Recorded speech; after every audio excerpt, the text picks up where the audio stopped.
Hello students. पिछले video में हम लोगों ने डाइपोल के एक्सिस पे एंड इक्वेटर पे इलेक्ट्रिक फील्ड इंटेंसिटी निकाला था। आज हम लोग देखेंगे डाइपोल के किसी भी रैंडम पॉइंट पे कोई भी एक पॉइंट दे देगा तो उस पॉइंट पे इलेक्ट्रिक फील्ड इंटेंसिटी कितना होगा। तो चलिए देखते हैं। मान लीजिए ये एक इलेक्ट्रिक डाइपोल है, यहाँ पे माइनस पॉइंट ए है, पॉइंट ए पे माइनस चार्ज है, पॉइंट बी पे ये पॉइंट बी पे प्लस चार्ज प्रेजेंट है। दोनों चार्ज के बीच जो डिस्टेंस है वो 12 है, फिक्स है। तो ये एक डाइपोल हो गया। ये जो ए बी क्या है, एक डाइपोल है। पॉइंट ए पे नेगेटिव चार्ज, पॉइंट बी पे पॉजिटिव चार्ज प्रेजेंट है। अब हम लोग को करना क्या है, डाइपोल के अराउंड कोई एक पॉइंट ले लेंगे, उस पॉइंट पे हमको इलेक्ट्रिक फील्ड निकालना है। कोई रैंडम पॉइंट दे देगा तो हम लोग क्या करेंगे, यहाँ पे एक पॉइंट ले लेंगे पी, जिसका सेंटर से डिस्टेंस कितना है r, और ये जो लाइन जॉइनिंग है इसका सेंटर और इस पॉइंट के बीच जो लाइन बन रहा है, ये लाइन क्या एंगल बना रहा है, थीटा एंगल बना रहा है डाइपोल के साथ। ठीक है, तो कुछ इस तरह का डायग्राम हम लोग को दिख रहा है। इस पॉइंट पे हम लोग को इलेक्ट्रिक फील्ड निकालना है। यहाँ पे थीटा वेरिएबल है, थीटा वेरी करके और r का वैल्यू हम लोग चेंज करके हम लोग क्या कर सकते हैं, किसी भी पॉइंट पे इलेक्ट्रिक फील्ड निकाल लेंगे। अगर इसका निकल जाएगा तो थीटा के टर्म में एंड आर के टर्म में इलेक्ट्रिक फील्ड निकल जाएगा तो हम लोग इजीली कैलकुलेट कर सकते हैं इस डाइपोल के अराउंड कहीं भी किसी भी पॉइंट पे इलेक्ट्रिक फील्ड। तो उसके लिए हम लोग करेंगे क्या, सबसे पहले हम लोग देखेंगे जो डाइपोल है इसका डायरेक्शन किधर होगा, इस डायरेक्शन में होगा। डाइपोल को, इलेक्ट्रिक डाइपोल मोमेंट को हम लोग P से रिप्रेजेंट करते हैं, जिसका डायरेक्शन नेगेटिव टू पॉजिटिव होता है। तो कुछ इस तरह से डाइपोल का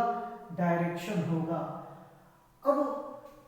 हमको इस डाइपोल का इफेक्ट देखना है इस पॉइंट पे। तो यहाँ पे तो ये जो डाइपोल है और ये जो लाइन है, दोनों के बीच कुछ एंगल बन रहा है, तो डायरेक्ट एक्ट नहीं कर रहा है। ये जो डाइपोल है इस पॉइंट पे डायरेक्ट एक्ट नहीं कर रहा है। तो इस केस में हम लोग क्या करेंगे, इस डाइपोल का दो कंपोनेंट तोड़ेंगे। ठीक है,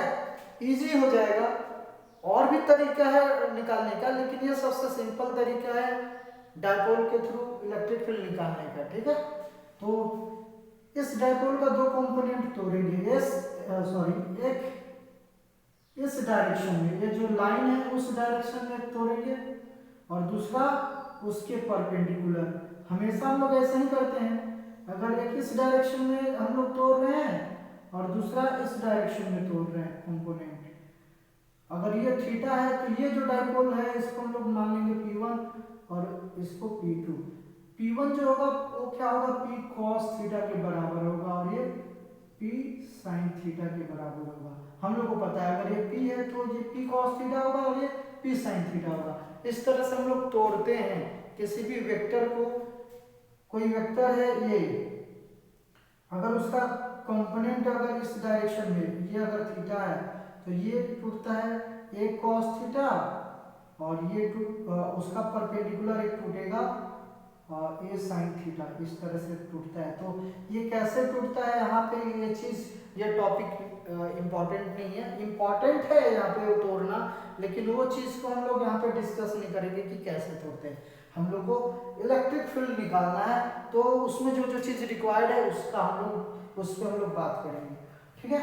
तो इस तरह से टूटा। तो यहाँ पे हम लोग को दो अलग अलग डाइपोल मिल रहा है, ये वाला और ये यहाँ पे P1 और P2 दो अलग अलग डाइपोल। तो अगर यहाँ पे ध्यान से देखें तो ये जो डाइपोल है P1, इसका जो ये जो लाइन है इसके एक्सिस पे है। ठीक है, यानी ये जो डाइपोल है इसका एक्सिस है ये। तो मतलब दिख रहा है ना, ये हम लोग देखे थे अगर ये एक डाइपोल है तो उसके एक्सिस पे हम लोग इलेक्ट्रिक फील्ड निकाल लेते हैं। तो ये जो P1 है, P1 के थ्रू इस पॉइंट पे इलेक्ट्रिक फील्ड हम लोग इजीली निकाल सकते हैं, क्योंकि हम लोग को पता है डाइपोल के एक्सिस पे electric field intensity, net electric field intensity कितना होता है 1/4πε0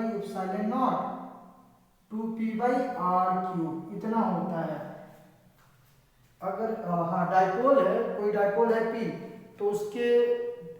उसका डाइपोल मोमेंट P है, तो उसके एक्सिस पे हम लोग देखे थे इतना इलेक्ट्रिक फील्ड होता है पिछले वीडियो में। अगर नहीं पता है तो आप लोग उस वीडियो को देख लीजिएगा, ठीक है।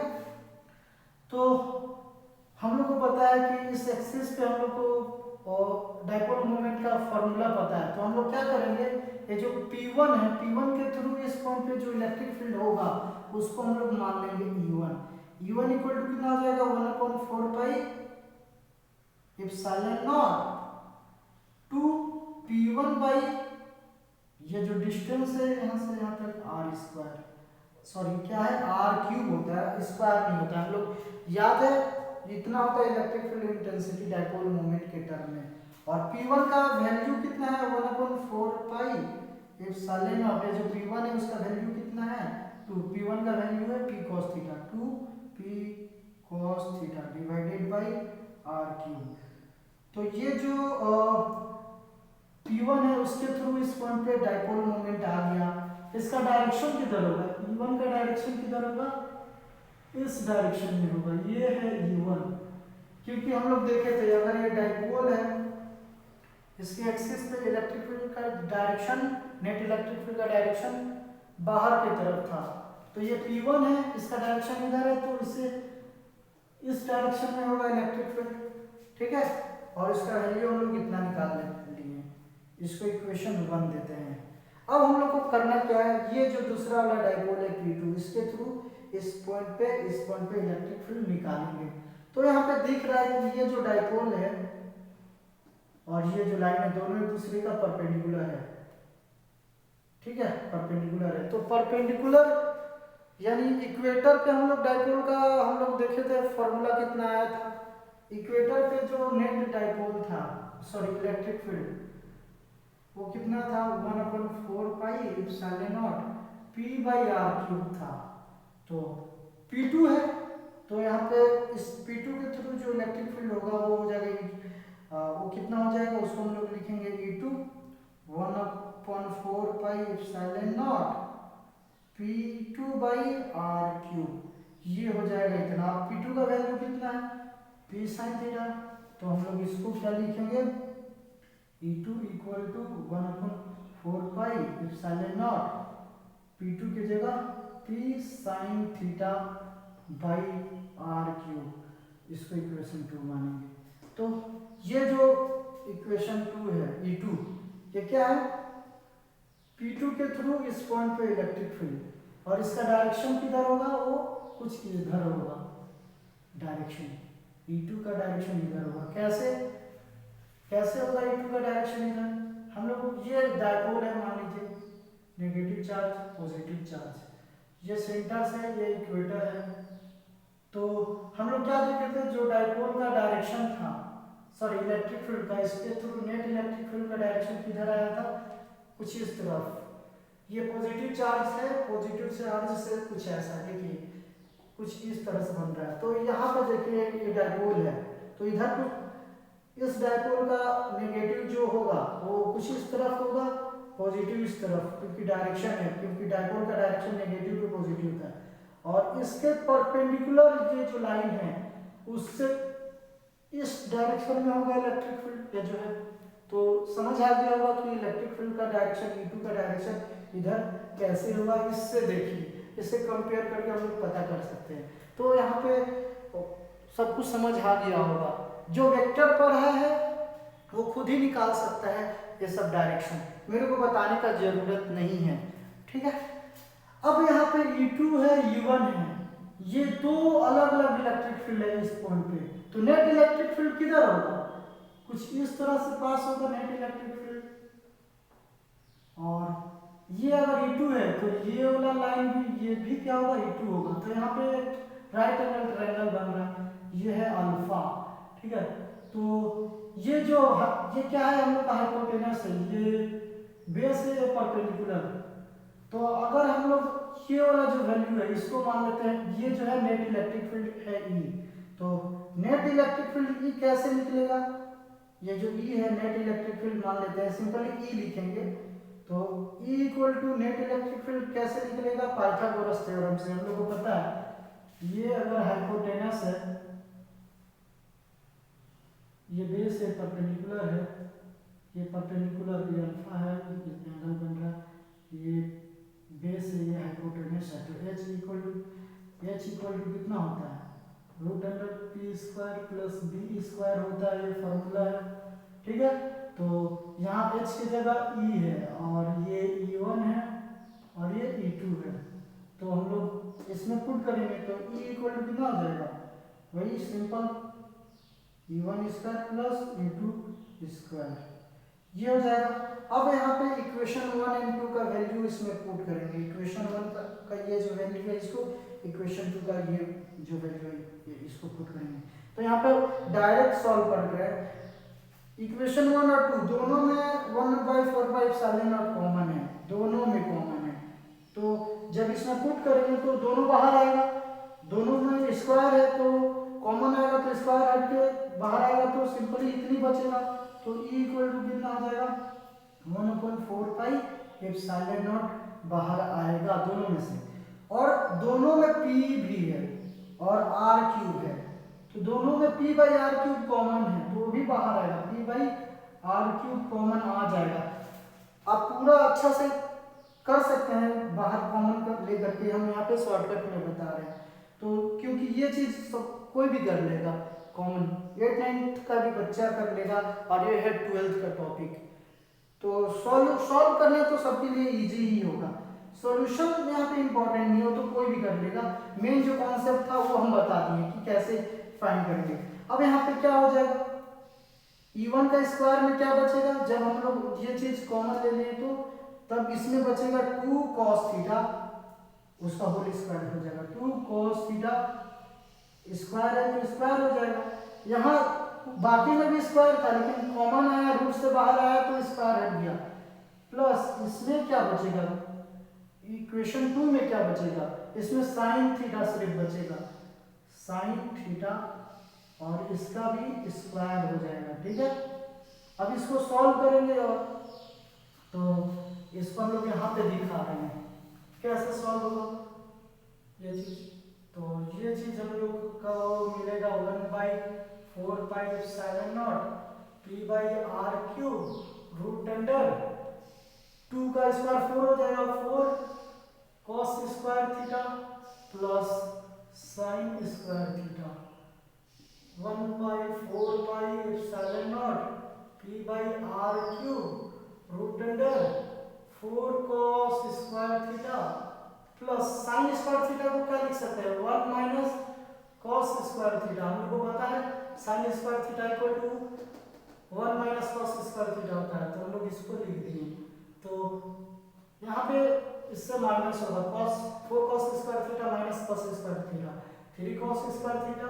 तो 1/4 pi epsilon naught p by are cube root under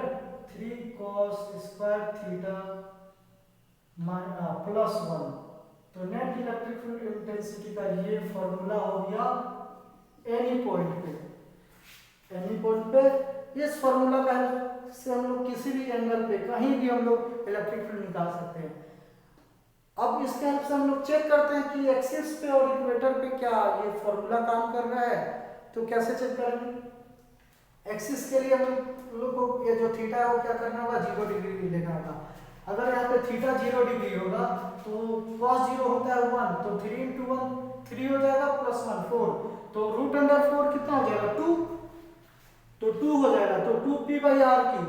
तो equal to 1/4 pi epsilon naught 2p by are cube, जो एक्सिस के बराबर, एक्सिस पे जो था फॉर्मूला उतना आ जाएगा। अगर इक्वेटर पे लेना है तो थीटा 90 डिग्री लेंगे तो cos 90 0 हो जाएगा, तो ये पूरा 0, तो ये बचेगा रूट में 1, तो रूट 1 ही होता है, तो बचेगा 1/4 pi epsilon naught p by are cube, तो जो इक्वेटर वाला है फॉर्मूला उतना आ जाएगा, इसमें कोई दिक्कत नहीं है। अगर हमको ये जो एंगल है अल्फा वो निकालना होगा तो क्या करना होगा, वो तो हम लोग को पता है, और उसके लिए हम लोग tan अल्फा का वैल्यू निकाल लेंगे, tan अल्फा क्या होता है p बाई b होता है, तो tan अल्फा हमको चाहिए, tan अल्फा इक्वल टू होता है p बाई b, p कितना है e2 है और b कितना है e1 है, ठीक है, तो e2 बाई e1, e2 कितना है p sin थीटा और e1 कितना है 2p sin theta, 2p cos theta, 2p cos theta. नहीं सॉरी, यहाँ पे उतना नहीं है, 1/4 साइन नॉट 2p, यहाँ पे 2p cos थीटा है बाई आर क्यूब है, और यहाँ पे ये जो है, तो इस दोनों में क्या होगा, 1/4 साइन नॉट कैंसिल होगा, आर क्यूब कैंसिल होगा, तो जो डिफरेंस है ना, जो बच जाएगा उसको हम यहाँ पे डायरेक्ट लिख रहे हैं, तो वो आप लोग निकालिएगा तो पता चल जाएगा, E1 और E2 का वैल्यू पुट करेंगे तो पता चल जाएगा कि इतने ही आएगा, तो इतना हम दिखाने नहीं जाएंगे कि क्योंकि इतना टाइम नहीं है, लिमिटेड टाइम है, वीडियो ज़्यादा बड़ा हो जाएगा तो बच्चा लोग को अच्छा नहीं लगता है, और स्पेस भी नहीं है मोबाइल में कि उतना ज़्यादा MB का वीडियो इसमें रिकॉर्ड हो सके। अब क्या करेंगे, यहाँ पे पी कट जाएगा, पी भी कट जाता, उसको भी दिखाने का जरूरत नहीं था, तो sine theta by cos theta, tan theta आता, तो टेन अल्फा इक्वल टू कितना हो जाएगा, 1/2 sine by cos tan theta, ठीक है, टेन उधर जाएगा तो अल्फा इक्वल टू कितना हो जाएगा, tan inverse tan theta by 2, this is the alpha, है ना, अगर इस तरह से हम लोग जो अल्फा एंगल है निकाल लिए, तो लगता है कि आप लोग को समझ आ गया होगा। अगर कोई डाउट होगा इसमें तो आप लोग कमेंट में आप लोग क्वेश्चन पूछ सकते हैं। इसके बाद हम लोग नेक्स्ट क्लास फ्लक्स क्या होता है उसको डिस्कस करेंगे और गॉस थ्योरम को डिस्कस करेंगे। तब तक के लिए bye, have a nice day.